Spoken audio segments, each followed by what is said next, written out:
Hello, my name's Tina Salgado, and I will be discussing the Fred Harvey story, Appetite for America.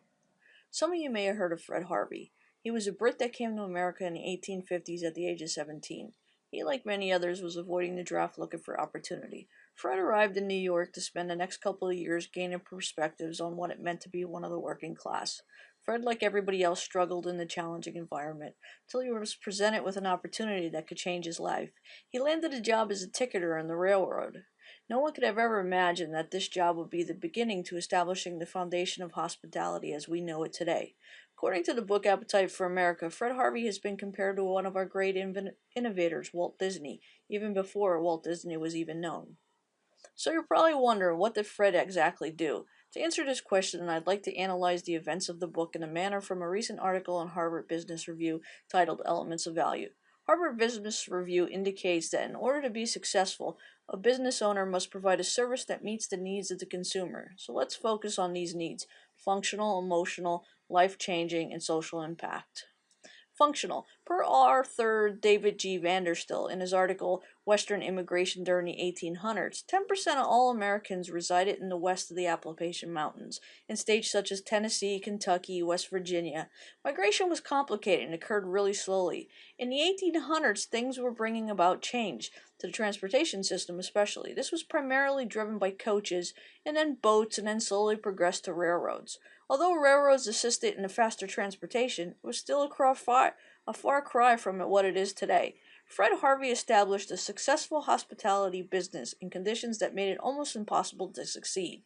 The Fred Harvey Company provided weary travelers and quality meals in places along those developing railroads, where very few existed, allowing consumers freedom and self-reliance.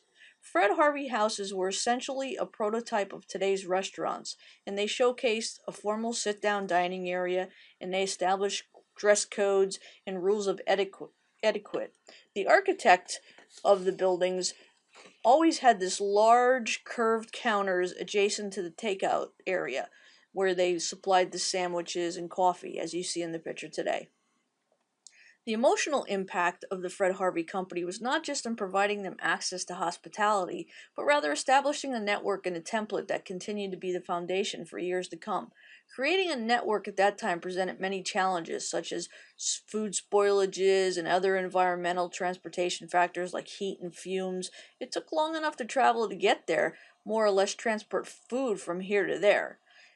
Something that distinguished Fred from his competitors was that he wanted this need to be involved in every step. Now, today it's fine, you have computers. Back then, it's not that easy. So, what he did is he managed to send daily telegraph messages and reports and letters to every one of his places so he knew what was going on at any particular time during the day. The Harvey Company had numerous life-changing impacts.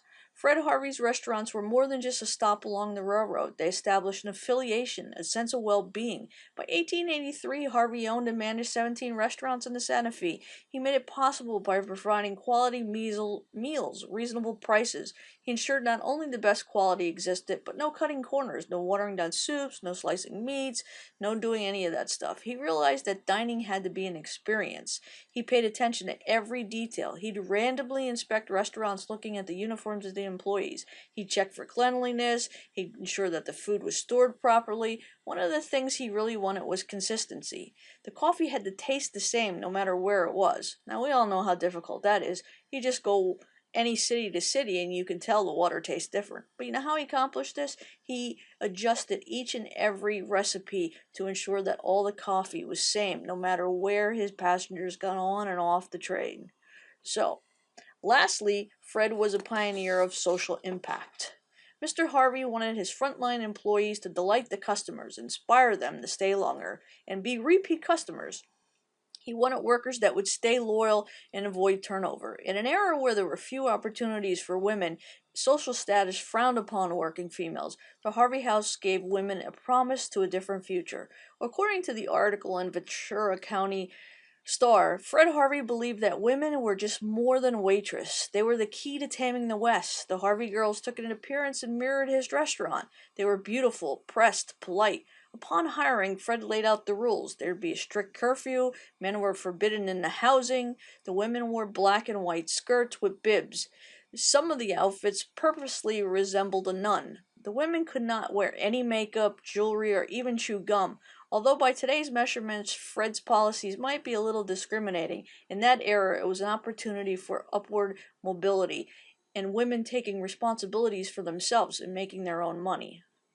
So as you can see, Fred Harvey was a pioneer in the hospitality industry. Just as the Harvey Girls film indicates, whenever a Harvey house appeared, civilization wasn't far behind.